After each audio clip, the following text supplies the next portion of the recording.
මේ ඉන්නේ පසිඳු. මෙයා ජීවත් වුණේ මාතර කියන ලස්සන වෙරළබඩ නගරයේ. පසිඳු කියන්නේ හරිම හොඳ හදවතක් තියෙන කෙනෙක්.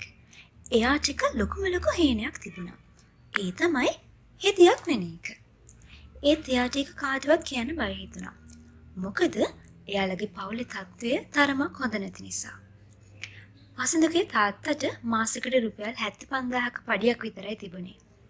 ඒ සල්ලි වලින් එයාලගේ පොඩි පවුලට දවස කාණි අවශ්‍ය දේවල්වත් ගන්න අමාරු වුණා. ඉතින් රෝගී වුණු අයට සුවය දෙන හීනේ පසිඳුට දරුණේ ළඟා කරගන්න බැරි අහස තියෙන තාරකාවක් වගේ. ඔයාලට හිතා ගන්න පුළුවන් එයාලගේ මුදල් ප්‍රශ්නේ එයාලගේ පොඩි ගෙදරට නිහඬවම දැනෙන්නේ නැති. අම්මයි තාත්තයි හිටියේ හැමදාම දුකින්. පසිඳුට ඕන උනේ නැහැ එයාගේ හීන කියලා එයාලව තවත් අමාරුවේ දාන්න. සුදු වැඳුම රෝගීන්ට උදව් කරන්න තියෙන අවස්ථාව ඒ හැමදේම එයාට දැනුනේ Tamanට අයිති නැති වෙනමම ලෝකයක තියෙන දෙයක් වගේ. ඔහොම ඉද්දී දවසක් හවස එයාගේ තාත්තගේ පරණ ෆෝන් එකෙන් නිකමට Facebook එකට ගියාම එයා එක පෝස්ට් එකක් දැක්කා. අඳුර මෙතින් ආපු එළියක් වගේ. ඒකේ තිබුණා ජර්මනි එකෙන් හෙදියක් වෙන්න කියලා. ඒකේ කියලා තිබුණ තව දෙයක් තමයි පුහුණු වෙන කාලෙදි මාසෙකට දීමනාවක් දෙනවා කියලා. පසිඳුගේ හදවත ගැහෙන්න පටන් ගත්ත වේගෙන්. හීනයක් වගේ හැඟීමක්. ඒත් එයාට අර කලින් හිතුණු බය ආයෙත් ආවා. ජර්මන් භාෂාව ඉගෙන ගන්නේ කොහොමද? පන්ති යන සල්ලි කොහෙන්ද කියලා. පසිඳු වෙවුලන අත්වලින් ඒ ෆෝන් නම්බර් එකට කෝල් කරා.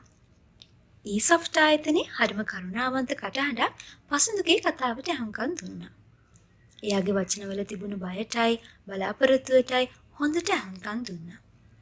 ඊට පස්සේ ඒ බය ඒ හැමදේම නැති වෙන්න ඇය කිව්වා කනගාටු වෙන්න එපා. අපි ඔයාලට 100% ලෝන් එකක් අරන් දෙන්නම්. ඔයාට රුපියල් 5000ක් විතරයි ලියාපදිංචියට අවශ්‍ය වෙන්නේ.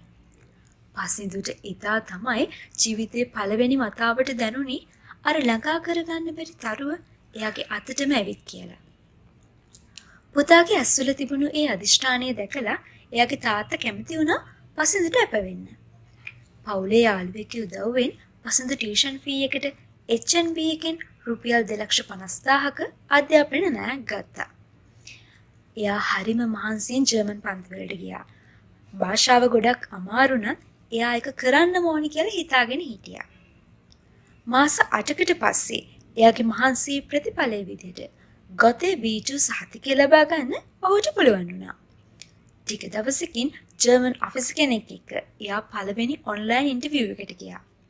එයාගේ අවංකකමයි මහන්සියයි ඒ තිරේ හරහා ඔහුට දැනුණා. ඊට පස්සේ එයාට මාසෙකට යුරෝ 1100ක පඩියක් එක්ක පුහුණු රැකියාවකට යන්න දීමනාවක් හම්බ වෙනවා. එයාගේ හීනෙට එයා ගොඩාක් ළඟයි කියලා එයාට ටිකෙන් ටික දැනෙන්න ගත්තා.